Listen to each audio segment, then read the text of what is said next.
Welcome to the Rancho Elementary School Community Circle to talk about the 7-Eleven Committee and their current decision to narrow down the potential school closure sites to 3, including Lew Sutton, Linwood, and Rancho. Want to acknowledge that this is a really hard thing for everybody to go through. It's particularly hard for a school community, for the students, the teachers, the parents, the rest of the staff. It's really hard for the school board. It's hard for the district office. It's hard for the superintendent. It's hard for the 7-Eleven committee. It's not something that any of us went into education to do. But sometimes we have to make these hard decisions for the benefit of the overarching system. And that's where we find ourselves at this point in time. So I'm going to do a short presentation to start this meeting. It's about 12 minutes long. And then I'm going to, after that, I'm going to open up what's called the thought exchange. We're going to talk a little bit more about that in a couple of minutes. Before we get into my presentation, I want you all to understand that this meeting is being simultaneously translated into Spanish. On your Zoom webinar screen, you have a button that you can select on the bottom right-hand side that'll help you select the language. So if you need this in Spanish, you need to click over to the Spanish channel and you can hear Marisol translate this for you. We're very lucky to have her here tonight. So thank you, Marisol, for being here. Okay, so I'm going to start my presentation. And again, I want to thank you all for being here tonight.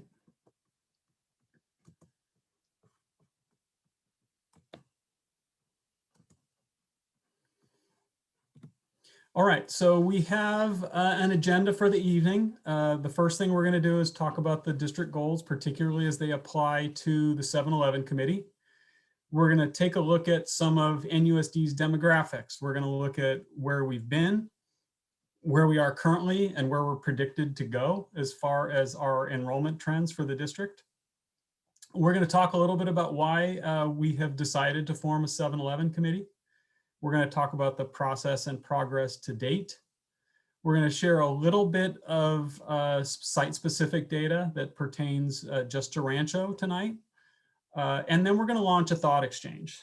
The idea behind the thought exchange is that we want to hear the questions from you versus me coming in and saying, these are the questions that I think you want me to answer. So we're going to give you an opportunity to share your most important thoughts or questions from the presentation tonight, or what you've learned about the 7-Eleven committee along the way. We're going to give you about 6 minutes to type those questions into the thought exchange. And then what we also want you to do is to rate those thoughts. Once you finish sharing your thoughts, you'll have a chance to rate those thoughts from 1 to 5, with 5 being the highest. And that'll help me to prioritize the questions that I answer. My goal is going to be to get through all of our questions.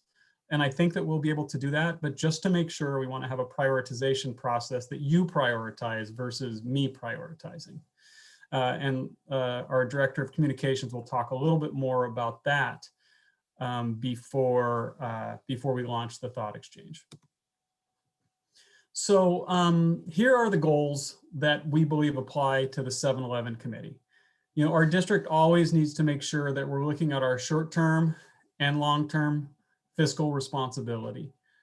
In order to effectively meet the needs of our students, we need to make sure that our district is always in a strong fiscal place.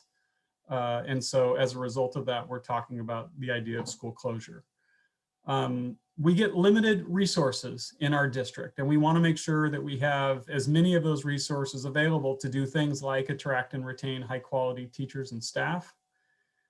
And we also need to make sure that we are looking at our assets. Some of our assets are our school properties, and making sure that we're using them in the best way possible in the short term and in the long term. Here's NUSD's enrollment trend. You can see that between 2011 and 2013, our district sort of peaked out. with enrollment, right around 8,000 students. Since then, we've lost, compared to where we are right now, we've lost about 550 students. Some of that is a direct result of COVID. And we are projecting that we're going to be gaining some of those students back. But as you can see, moving forward from 2021, where we are now, to 2031, we're expecting that we will have approximately 600 less students in our system. And we need to prepare for that change. This has been happening for several years. This is not a new trend. If you look back even further, you will see that NUSD used to be bigger even then than it is now. There are lots of different thoughts on why it is that we're losing students and where we're losing students to. And all of those have some degree of truth to them. We have lost some students to private schools. That percentage has been steady through time up until COVID. And then the last year, us, like a lot of school districts across California, have lost students to private schools. But one simple fact is that between 2010 and 2019, the number of school-age children living in Novato has dropped by 1,050. That's not school-age students attending our schools. That is just school-age children in Novato. It has dropped precipitously over the last 10 years. Between 2012 and 2018, we saw a decrease of 600 students enrolled in grades TK through 5. So well before COVID, we were seeing the impacts of this change. We've seen our average class sizes, so like our kindergarten group or our first grade group for the district, go from approximately 550 to approximately 450. And they are, as they move through the system, we're graduating senior classes of 550 to 600 students.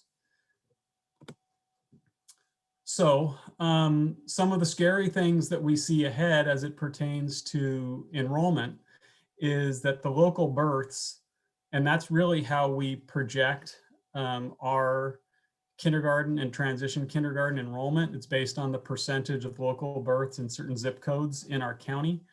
That's held very steady over this past decade or so. The births from this time period for our incoming kindergarten cohorts for the next 3 years are some of the lowest that we've ever seen. And so that is one of the things that will cause our enrollment to continue to decline. And as I shared, every time a small cohort enters the district and it replaces a larger cohort, enrollment's going to decrease. And as I shared, we anticipate that by 2030, we will be below 7,000 students. Here's some specific information about Rancho. Rancho is a smaller school. A lot of our Novato schools are smaller schools relative to other places in our region or in our state. About 344 students. I'm going to focus more on the numbers on the right, the 2019-20 numbers, simply because COVID has had interesting impacts on our schools. Although as you look, you can see that for Rancho, the numbers are fairly similar. Rancho does, when you look at net migration, you see that Rancho does a really good job. Rancho is a school of choice.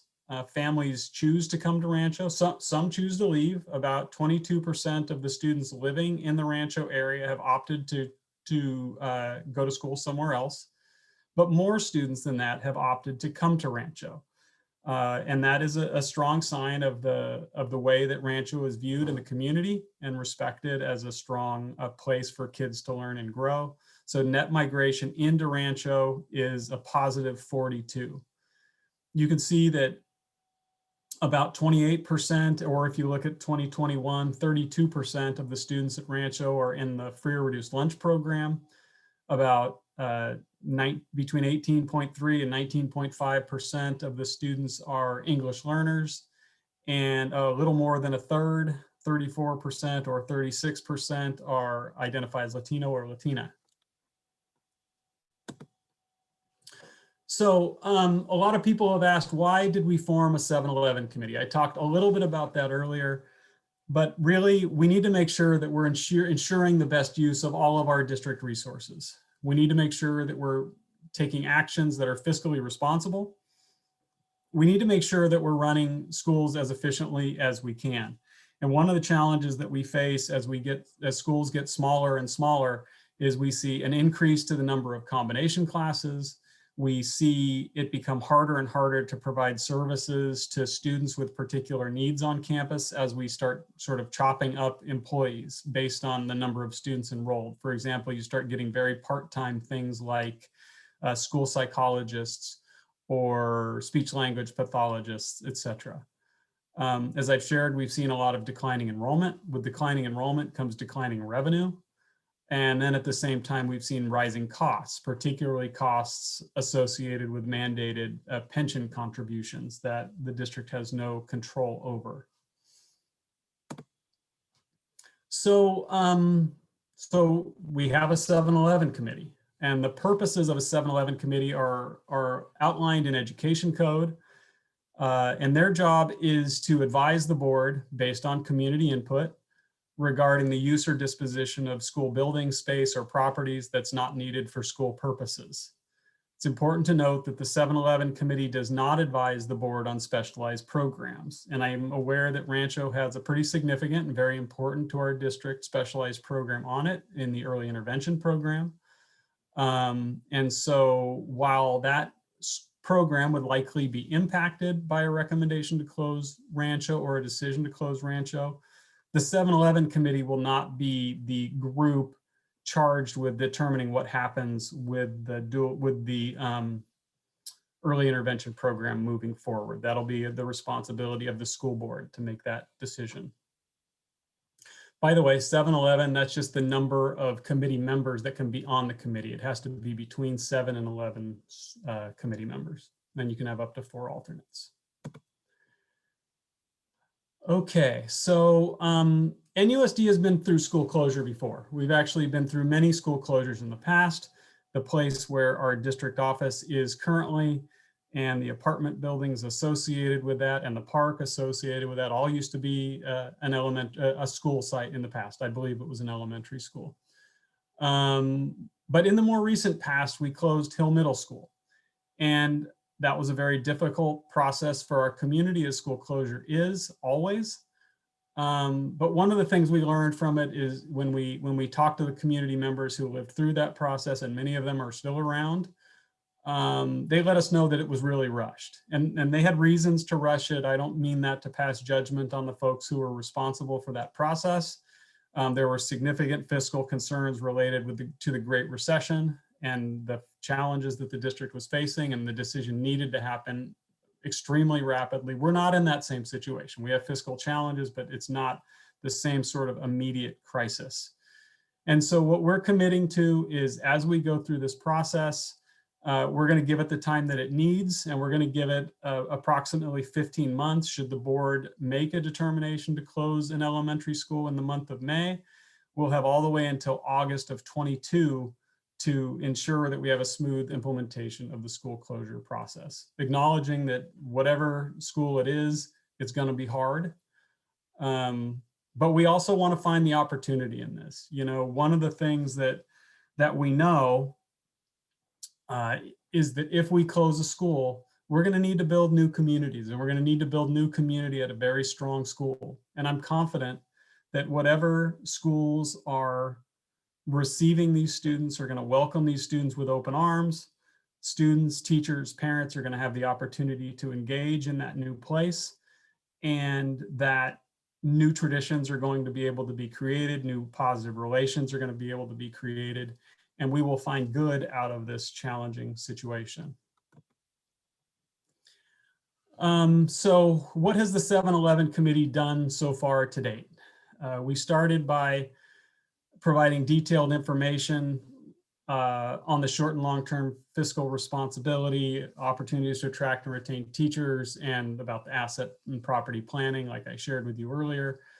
We've provided a significant amount of detailed information on each elementary site in the district. And you can go on to the NUSD 711 committee website to look at all of that information. Somebody will post that link in the chat if you need help accessing that. We talked about the way rooms are used. We talked about capacity. We talked about enrollment and trends. We talked about recent investments on the campus, and we'll be talking more about that in the next meeting. We talked about facility needs and potential for other uses. And in the end, thus far, the committee has narrowed down the number of sites to 3. And at the next meeting, which is next Wednesday night, they'll be getting more detailed scenario information about those 3 particular sites. So here we go. There'll be a lot of opportunities for question and answer. And the goal is that next Wednesday's meeting is the first opportunity for the committee to reach a decision on what their recommendation will be. And then the following meeting will be when they prepare the final report to present to the Board of Trustees. And that presentation will be made at a special board meeting. So here are the future meetings that are planned. We've got next Wednesday night, April 21st, the following Wednesday night, April 28th. If needed, the Wednesday after that, May 5th. And then the special board meeting, if a recommendation is made, would be on May 25th. And that will happen in person in Gordon Gym at Novato High School. So I want to thank you for letting me get through that presentation. Now we're going to go into the thought exchange. I want to add a couple things about the thought exchange before I turn it over to our Director of Communications, Leslie Benjamin. And one of the key things that I want to share is that regardless of your native language, you can participate in the thought exchange in that language. And so you will be able to see through Google Translate. You'll be able to write in your native language. You will be able to read the comments translated by Google Translate into your native language. So know that if you're in English, you're going to see everything in English. If you're in Spanish, you're going to see everything in Spanish, but you'll see all of the information that is shared. So with that, I will stop sharing my screen and I will turn it over to Leslie Benjamin. Thank you, Chris. Now we'll get into the thought exchange where you can enter your thoughts and questions and review and rate other thoughts and questions on a scale to 1 to 5 stars. And the question is, based on the presentation you just saw, what are your thoughts and questions? And there are 3 ways to access the thought exchange. One is to scan the QR code right here with your phone. Another one is to go to tejoin.com and enter in that code. And another way, I'm going to put a link into the chat and you can access it that way. Once you are able to access it, you'll be able to choose your language that you prefer. And we'll take about 6 minutes to do this thought exchange where you put in your thoughts and questions and rate other ones. I'll give everybody some time to log in and get set up before I start the timer. And then if we need more time, we can add a little bit more time and we'll just see how that goes.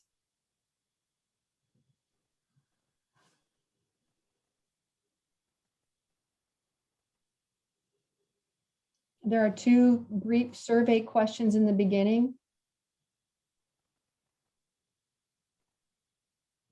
So again, just in case anybody's having a hard time getting into the thought exchange, there are 3 ways you can do it. There's a link that was just added into the chat bar. It's the second comment from the bottom.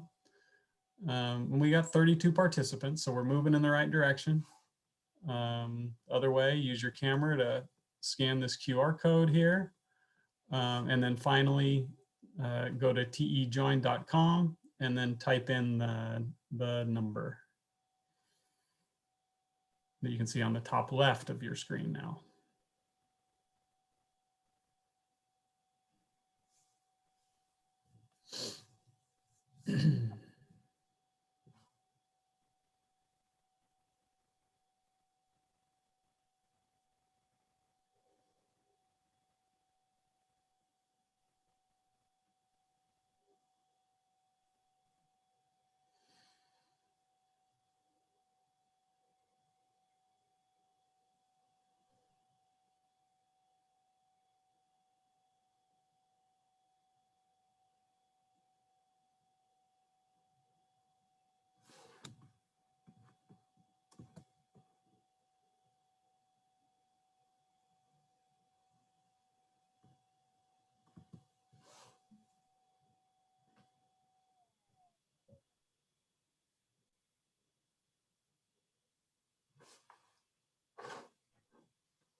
On the left-hand side of the screen is people participating in their comments and how they're all connected. Kind of shows the activity, and you can see that at the top as well.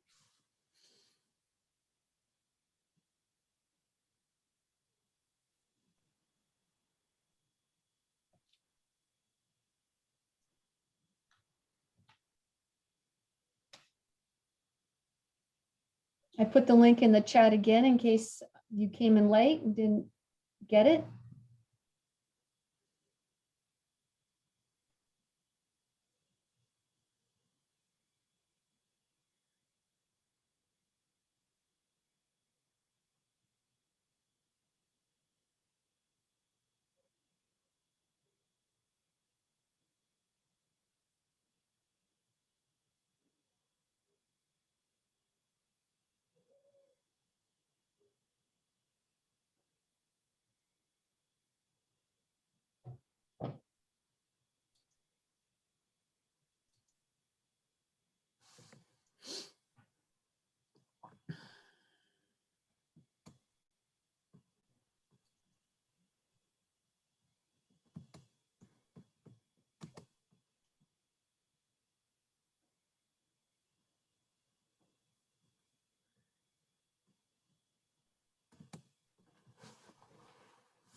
We're getting down to about a minute.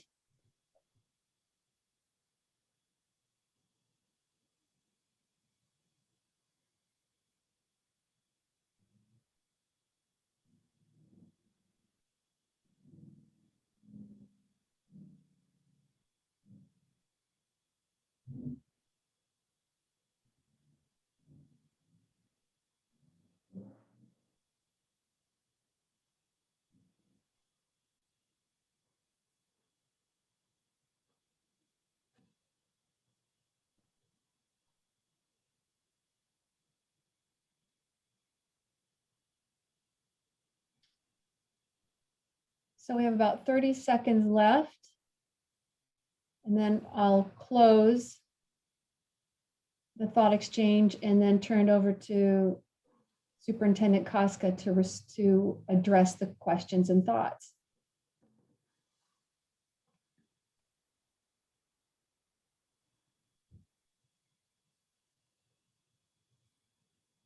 Now let me add another 30 seconds as I see some more thoughts coming in. So why don't we give another 30 seconds?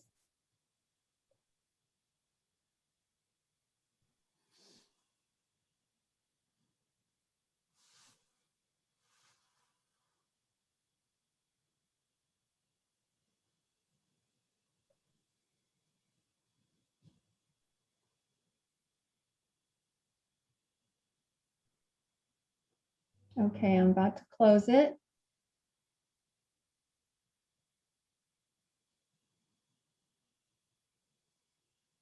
Okay. Now it's closed. Over to you. All right, back to me. So 67 thoughts. I'm going to do my best to get through all of these tonight, so that we can address all of your thoughts and questions. And some of them I'll answer, some of them I'll address, and some of I will say thanks for sharing because they're just really good points. Rancho has 4 access points, not 1, as was mistakenly stated at the board meeting. This allows wide access to many parts of Novato, and so they're noted there. So I will make sure that if that comes up in conversation again at any of our future meetings, I'll be sure to point that out to the community. And if it was me that shared that in error, I apologize for that. Has the 7-Eleven committee seen the Youth Truth Survey results? I would imagine that many of them have. We have not formally shared that with the committee. I know that they have seen and will be getting, they have seen most of and will be getting the rest of the letters that have been sent to the 7-Eleven committee meeting. And I know this was pointed out consistently in a lot of them, so they will be seeing that.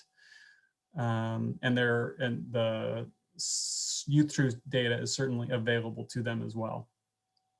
Rancho is the highest performing school of the 3 being considered. I imagine you're thinking about that academically.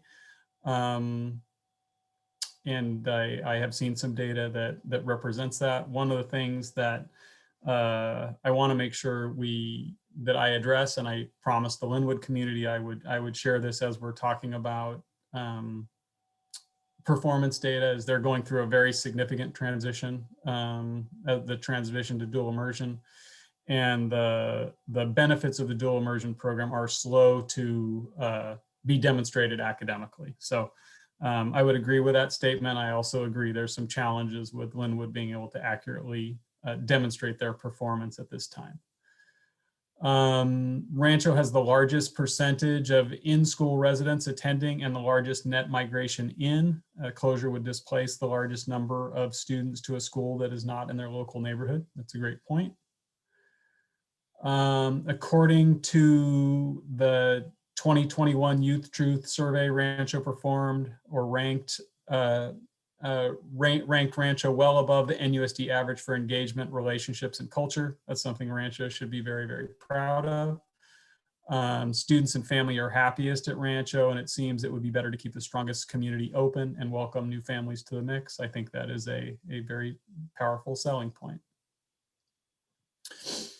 Rancho students perform above standards in math, outperforming other schools in English language arts, and not just for English speakers. 60% of our, not sure where that's going, but why would you close a school that's performing better than other schools? That's a good question for the 7-Eleven committee to wrestle with, for sure.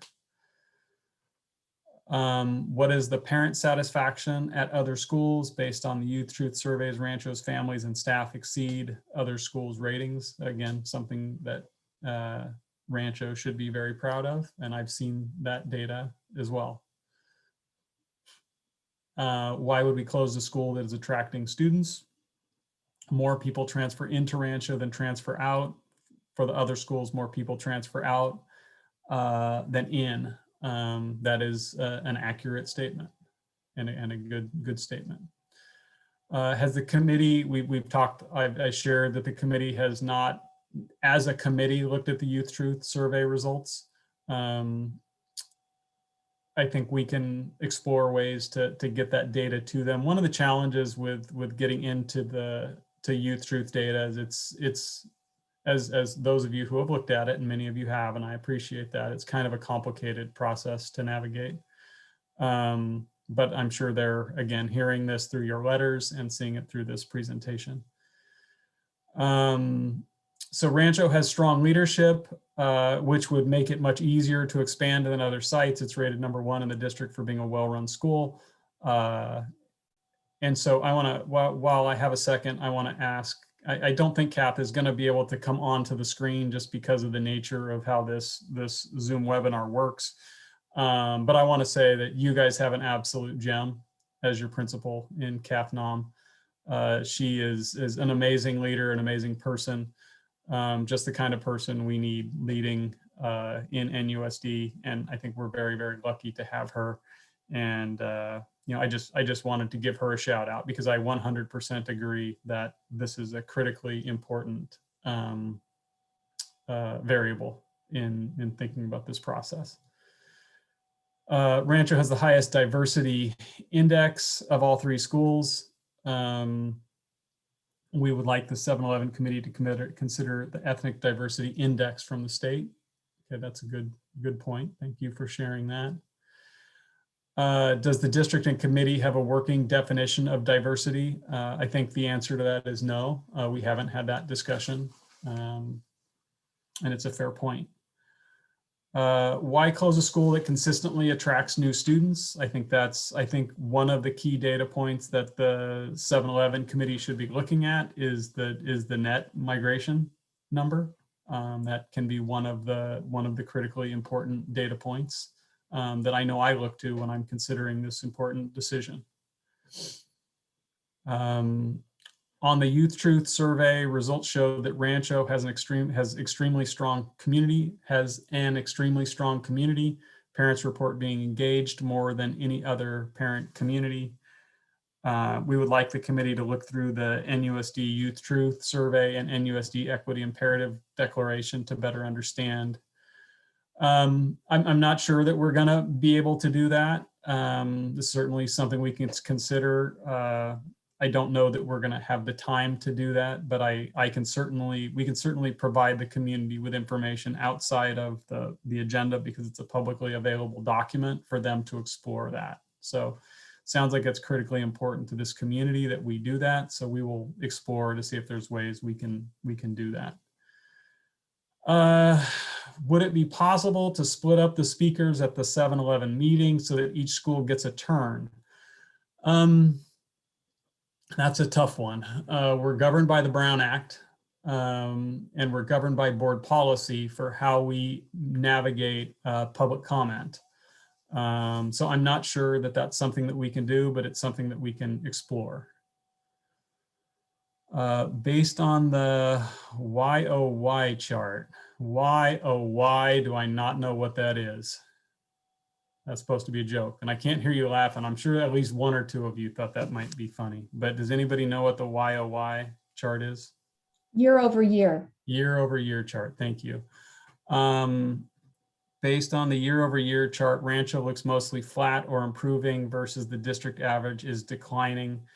I'm not sure exactly in what area we're talking about, but I hope that the committee members that are listening, I hope that makes more sense to you. Sorry that I'm not accessing that. What criteria has the 7-Eleven committee identified to base their school closure on? Several different criteria. One is practicality. There are certain of our schools that are out on the perimeter that would be really impractical to close versus the distant students either already have to and then would have to travel to a new school. They have looked at all of the different data that we've provided to them. If you want to see what all of that data looks like, you can find that all on the 7-Eleven committee webpage. You can also hear their discussions on that same 7-Eleven committee webpage, where you can see the videos of the meetings as well.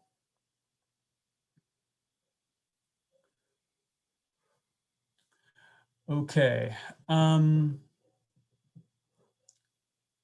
Research shows that if a district has to close a school, moving students to higher performing schools is better for students. Rancho is the highest performing of the schools being considered for closure, has better scores in math, English, language arts, and English proficiency. And we're going to be sharing some of the performance data with the committee at this next meeting. And so they will be seeing some of that information. And they've also heard this from many letters that the committee has received from the Rancho community. I think this is a similar topic. Rancho scholastically is a high performing school. Is that data going to be evaluated by the board and the 7-Eleven committee before a choice is made?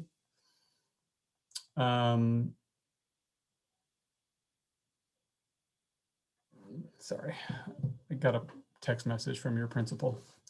about the year-over-year chart. So unlike other schools, let's see, I'm sorry, back to the top one. Is that data going to be evaluated? We're going to have some achievement data shared with the committee at this next meeting. Yes. Unlike the other schools being considered, Rancho does not affect major traffic flow in Novato. I know maybe there's a couple people on this screen that might slightly disagree with that live in that community. I can say that there are certainly some communities that are definitely more affected by traffic than their schools. And, you know, Rancho is also dramatically impacted by the traffic at Novato High School. So the two of those schools together certainly can tie up traffic in that general area.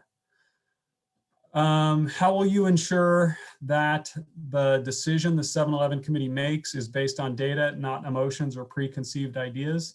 The best that we can do with that is to continue to provide data and to try to focus folks on that data.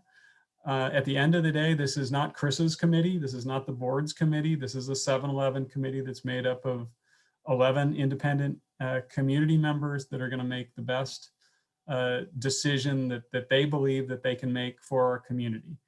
If you look at all of the data that's been provided to them, it has been significant. And so, you know, we have done our best and will continue to do our best to provide them with accurate information to help them make that decision. What is the percentage of the 3 schools in terms of English learning of the children that are classified as fluent of English? Rancho is a school where English is learned faster than Linwood and Lou Sutton. I do know that all 3 schools have relatively high reclassification rates. I can't tell you exactly which one of the 3 is faster than the others. I appreciate that point that I know our English learners are doing very well at Rancho. How can we assure that this decision will be based on data and not on emotion or bias? I just touched on this a little bit ago.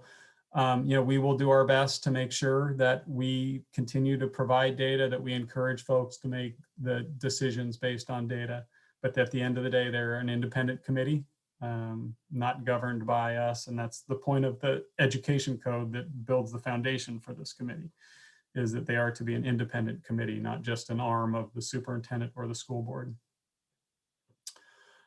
There's much discussion in the community about equity. I agree that this is a word that has in many ways been sort of weaponized. Sometimes it's used correctly, sometimes it isn't. Is the committee aware of NUSD's definition of equity from the Equity Imperative Declaration? Yes, we shared this with them. We read it to them at the first meeting and we gave it to them between the first and the second meeting. And so they are aware of the equity imperative and the definition in the equity imperative. All of the data that the 7-Eleven committee has used to help guide their decision is available on the NUSD 7-Eleven committee website. I've seen that website get popped into the chat bar a couple of times. If you need to get there, you can also always Google it at NUSD 7-Eleven committee and it will pop up. And there it is again in the chat bar. Thank you, Jen. During COVID, many urban families have moved to more suburban families, including Marin and Novato in particular. The enrollment numbers will increase due to this. Will these numbers be looked at by the board? These numbers have actually already been looked at by our demographers with King Consulting. And one of the challenges that we're seeing is that as we see families moving from urban areas to our more suburban areas, we see them displacing. We see them coming with fewer children and displacing families with more children as home prices continue to increase, rents continue to increase. So this is actually contributing to the decrease that we're seeing in our community, while in many places it looks like it's contributing to an increase. We've talked a lot about the data that the 7-Eleven committee has used. Please feel free to go to that website and take a look at it. What criteria has the 7-Eleven committee identified to base their school closure selection on? One of the most important criteria is that it is practicality. Beyond that, you know, they have looked at all of the data available to help help narrow down their selection.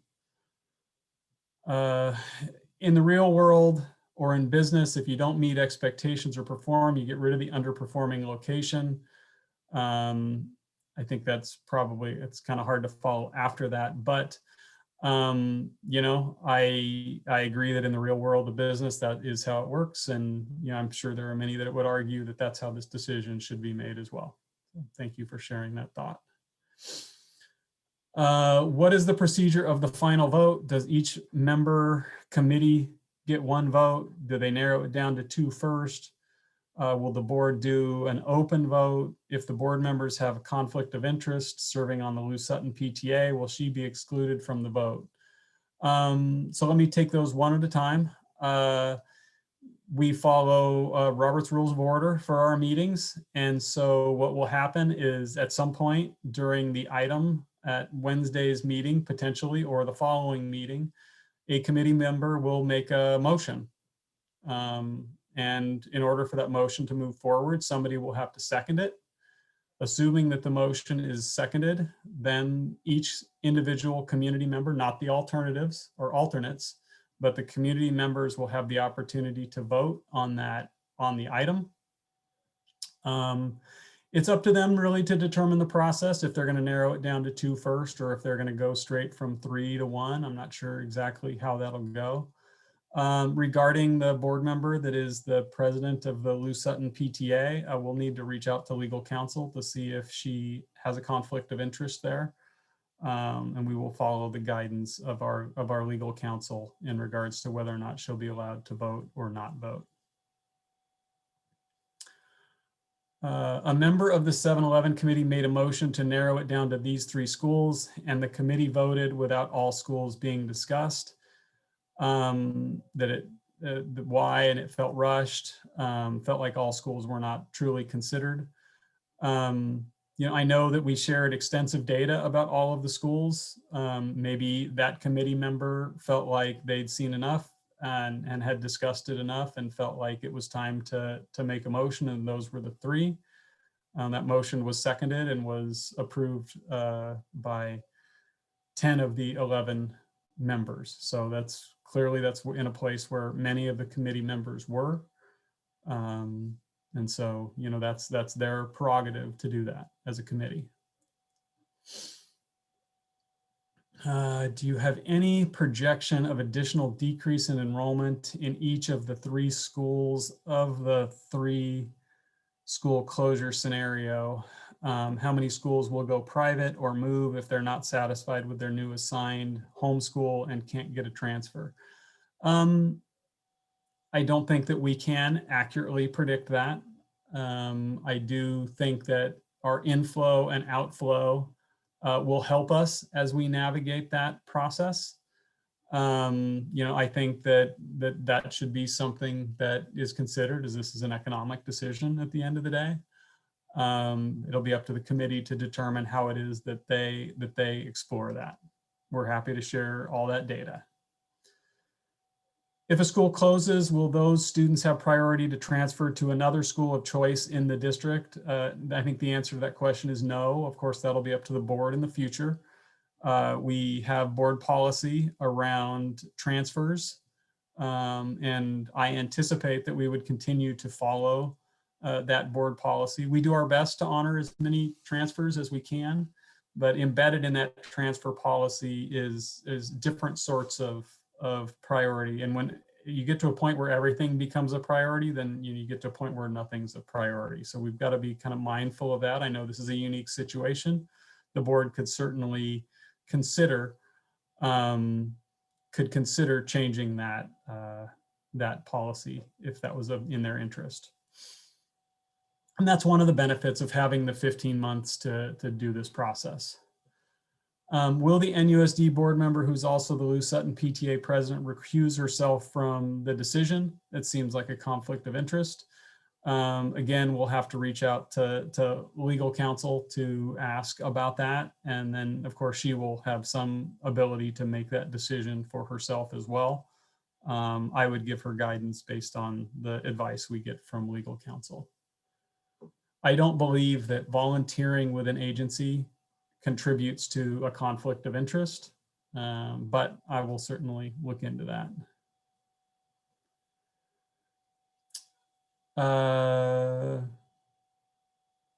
So more to come on that important topic. Community members are providing misinformation regarding school closure on social media. Will these misconceptions be addressed with the 7-Eleven committee? I'm happy to address any questions from the committee. I'm always happy to correct any statements that I believe are inaccurate with the committee. It's something I'm really always committed to, being transparent and being honest, even when it's hard. And I will continue to be committed to doing my best to clear up any misinformation that's out there as it comes up in the committee. I'm not going to chase a bunch of misinformation to share it with the 7-Eleven committee in the meeting unless it's coming up actively in the meeting, because in other words, it just kind of drags the process down. Is there any consideration to the extra space at Rancho to accept or expand with new students? Our goal will be to fit any students transferred as a result of closure into the existing footprints of our current schools. You know, if we're going to be able to navigate that, you know, we can't say with 100% certainty at this time, but that will be our goal. You know, we certainly do not want to, especially in the long term, add a bunch of portable classrooms to our campuses. And honestly, we don't really have the funds or the time to build new permanent structures on our campuses between now and August of 22. Based on developer proposals, did one site stand out as having the most potential for revenue? My understanding is that Linwood site is closest to commercial zoning and offers the most potential financial gain. We anticipate that whatever school is closed will continue to be used for educational purposes. We have a couple of different ideas for what that could look like. We do not anticipate selling the property or developing the property. Of course, that could change. But it would be a surprise to me if that's something that we were to do. So we have not explored the commercial or potential revenue sources for these 3 school sites. Appreciate the thinking that we need facts, data, and not emotional driven information. Certainly appreciate that. We've talked a little bit about the recusal rules, and we'll continue to explore that in advance of the May 25th meeting. Will a large amount of money from NUSD that was invested into the Rancho's campus for the early intervention program be taken into consideration? This money will have been wasted and have to be reinvested all over again if this program has to be moved to yet another campus. I think that's certainly something that can come up as a point of discussion. I think that some of our other programs have similar things that we've expended dollars on their campuses as well. So this is a challenge for multiple sites. If Rancho were to close, would we get priority for intra-district transfers for the first year or so? Not as current in policy. That's something the board could certainly explore if that's something that they chose to do so. Rancho is the closest option for many families that want to opt out of the DI program at Linwood. That is certainly an accurate statement. Thank you. Are you thinking long-term? Data looks like a second school will need to close within 5 more years. I do not believe that it's the right thing for NUSD currently at this time to close more than 1 elementary school. There's always the potential that we'll need to close another school in the future. I don't believe we're in that situation right now. So I would not recommend to the board that we explore that at this point. What does next year look like at the school that closes in enrollment and morale? I can see an exodus of students once the school is announced. How will support be given to the school that's closed? That's one of our commitments, is to helping this process be as smooth as possible for primarily our kids, but also our staff and our community. And so we will be doing everything we can to start building those strong connections between the school that's closed and the school or schools that will be receiving those students.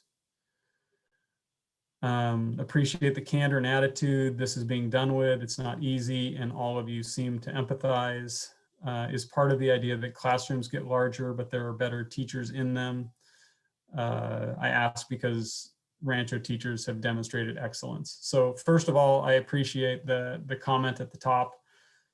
This isn't easy. This is really hard work, and to add for not, I won't say for me, this is, you know, this is my job. This is I get paid to do the good work and the hard work. But for my team that's been at these meetings 3 nights this week, that, you know, gets to be at the board meeting next Tuesday night and Wednesday night, this is a hard process. And for, you know, the 3 staffs that are having to deal with this is ridiculously challenging.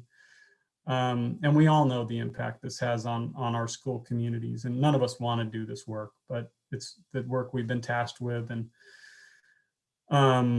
you know, so I appreciate that. And so we do not anticipate any changes to class sizes as a result of these decisions. Our class sizes are agreed upon in partnership between us and our labor partners, the Nevada Federation of Teachers. And so no, we don't anticipate seeing the class sizes get larger. We're always working to help our teachers that we believe are great to continue to get better. And I agree with you that Rancho teachers demonstrate excellence. What would happen to the early intervention program if they were to close the school? Their son is in early intervention program. So we have a commitment to the early intervention program. We have a commitment to all of our kids in the program and outside of the program. And so we would need to figure out what would happen if Rancho were to close, and potentially even if Rancho were to stay open and we needed to move more kids onto Rancho's campus. Would there continue to be room for Rancho and early intervention and the new students that would be coming in? These are all things that we need to wrestle with as we move forward. What if the board disagrees with the school choices? Can they close another school not chosen by the 7-Eleven committee? Jennifer, do you think you're the right one to answer that question? Yes, thank you, Chris. So before Jennifer talks, this is Jennifer Gibb. She's one of the consultants that's supporting us with this process through King Consulting. Jennifer, thank you. Thank you, Chris. And because the board selected and appointed the 7-Eleven committee to do this work, that's the process they decided on. It's the committee's job to recommend, as Chris has been stating, recommendation to the board for school closure, and then the board will take action on that report. It is not their decision to close a different school that isn't recommended by the committee. So they will either approve the report or not approve the report. And then there will be another process to go through after that. All right, thank you. Thank you, Jen. That answers. Okay. Are community relationships being taken into account? Rancho has programs with Nevada high school students and retirement homes around us. This is not something we've talked an awful lot about, honestly. I think that there are probably partnerships at each of the 3 schools. They all look different, but I don't think I can say that isn't something that we have specifically talked about at the 7-Eleven committee. How many people try the dual immersion program for 1 year and leave? As a parent, I was interested in the dual immersion program, but the school's low test scores made me reconsider. I can share with you that you know, I have a 18, almost 19-year-old and a 21-year-old. I don't have a lot of parent regrets. The one parent regret I have is that I saw low test scores at the dual immersion school in my community and didn't put my kids there, and I really regret it now. So, you know, I've seen lots of greatness come out of that program. But that's neither here nor there. You aren't here to hear about me. How many people try the dual immersion program for 1 year and then leave? It's really small percentage of the families leave the program after a year. And some of the time it's simply due to learning style, that their child isn't thriving in that very unique learning style. But it's a pretty rare incident. They have a pretty high capture rate there that they're proud of.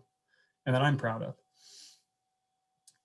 From the 3 schools, what is the percentage of Rancho comparing with Linwood and Lou Sutton of the non-English speaking kids who are classified as fluent? I'm sorry, I don't know the answer to that question off the top of my head. So will the factor that other schools receive Title I funds affect the choice of which school to close?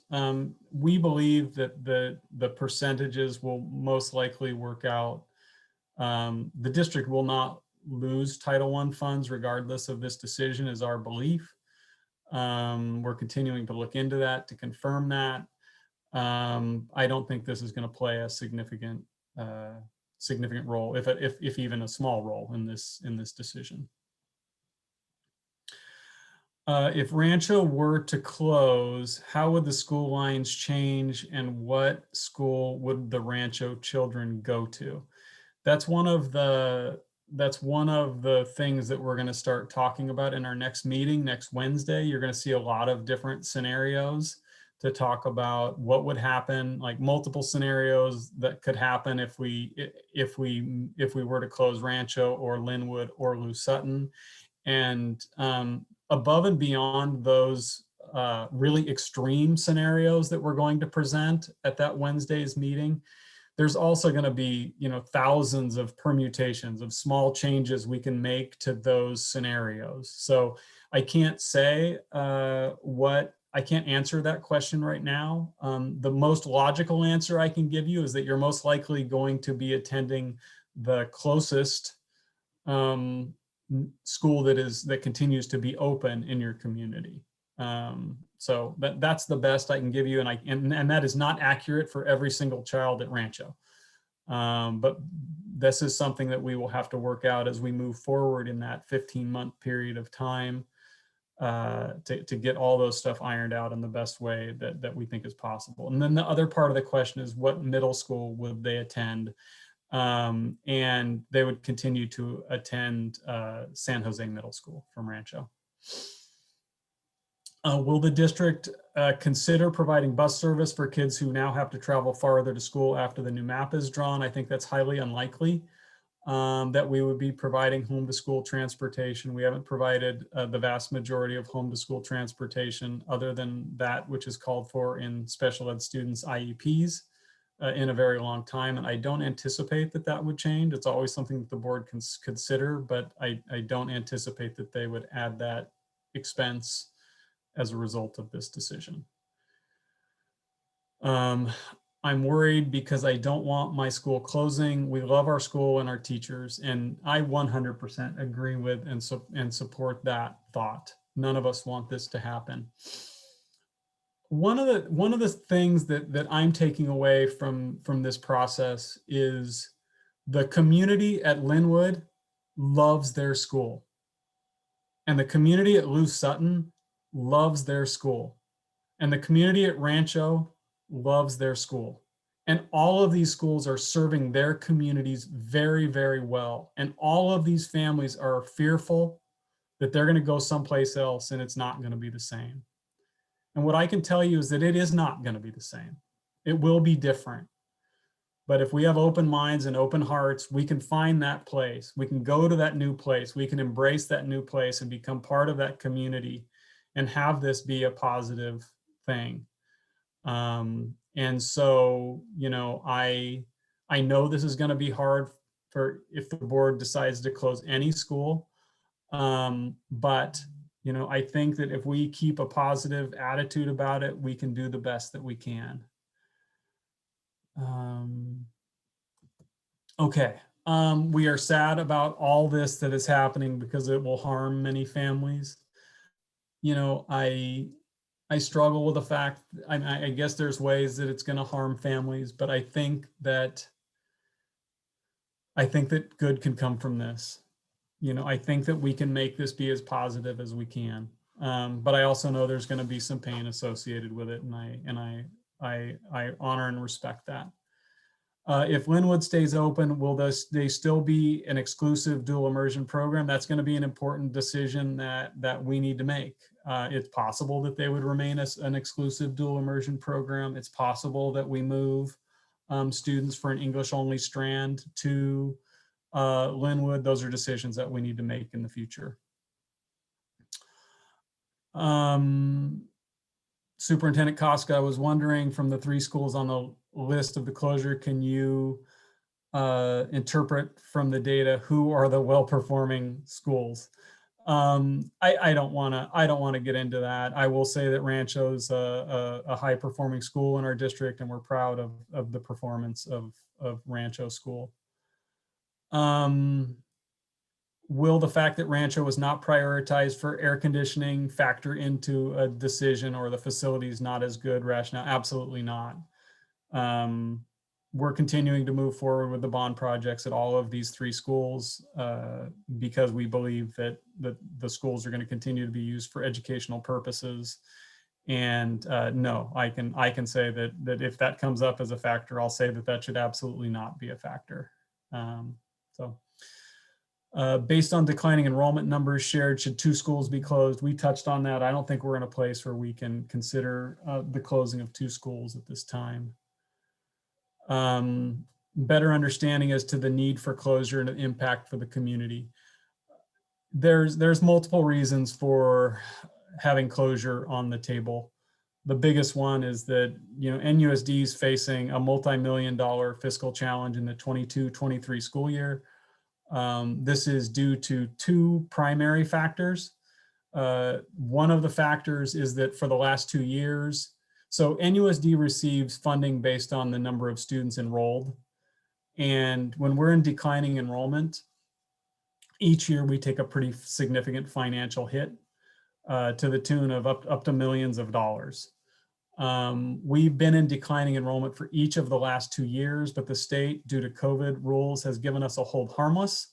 So they've said they're going to continue to fund us based on what our enrollment was at the beginning before the pandemic.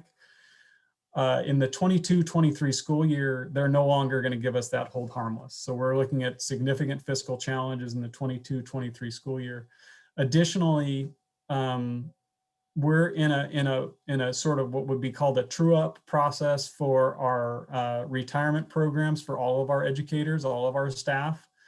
And what we're seeing is the contribution rates that districts are required to pay for retirement has gone from approximately 8% for all employees to in advance of 20% for all of our employees. We were given a little bit of relief from that in the past couple of years through the pandemic, and that relief is going to come to a close at the same time in the 22-23 school year. And so we're preparing to address those significant fiscal challenges.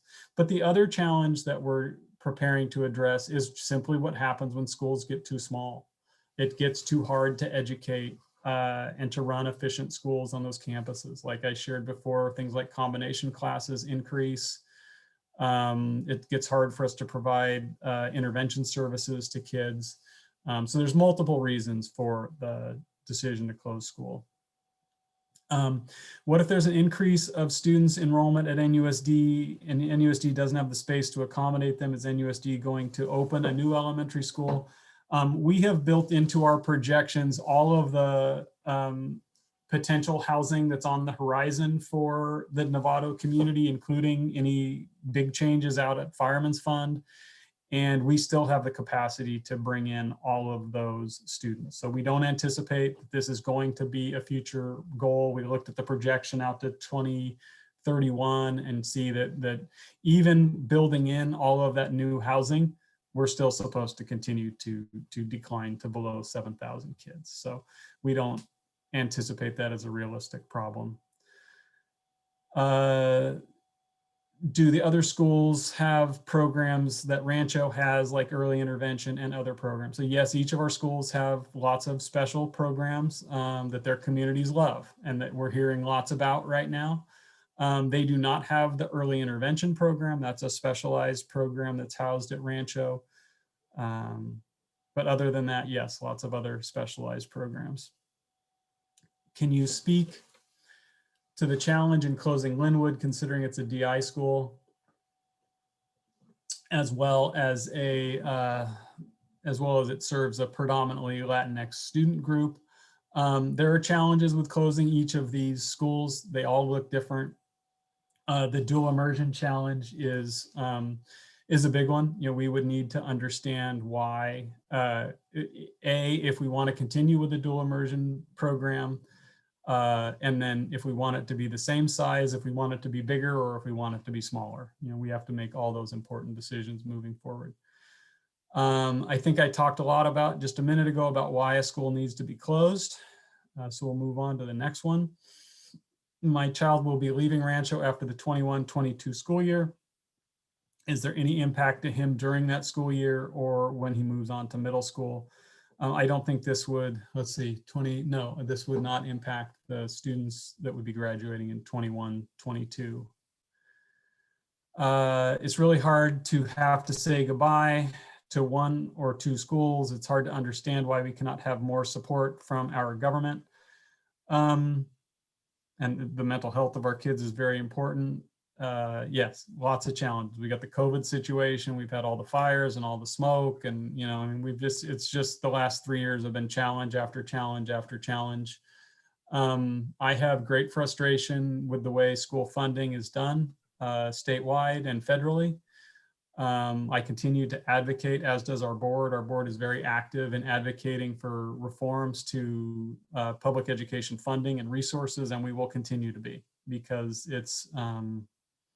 it's really important to us, and we don't think it's fair. You know, we live in a county where the families that have the most get the most in their public schools, and the families that have the least get the least in their public schools, and we don't think it's right.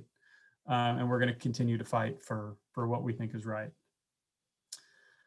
A quick thank you to NUSD for getting our kids back in school this year. Yeah, man, it's been a tough one. I'm really proud of our whole system for working hard, for giving families an option when they weren't comfortable to bring their kids back to school, and for progressively getting our kids back on school with a focus on safety. You know, we've got to acknowledge that we are still in a pandemic. We do still have people dying in our community, in our state, in our country, in our world. But we're very confident that what we've done has helped to get our kids back into school safely and learning in the best environment for them. And we appreciate all the sacrifices that our families have made through distance learning, through passing up on vacations or sports trips, or, you know, seeing grandma and grandpa. You know, we've all made so many tremendous sacrifices, and we wouldn't have our kids back on campus unless our families and our community made those sacrifices. So I very much appreciate you saying that. We've worked very hard to make this happen, and we've been very committed to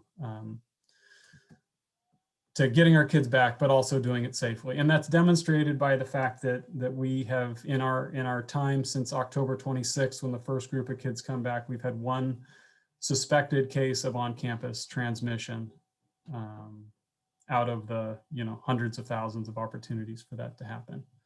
So Rancho Community, I want to thank you for your time. I'm glad we were able to get through all of the questions and thoughts.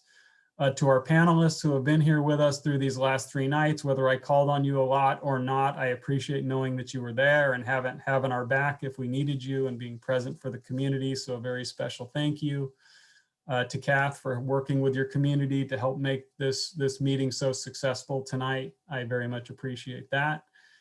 And with that, we will wrap it up, and take care, everybody. Have a wonderful weekend when you get there. You're almost there. Okay, bye-bye.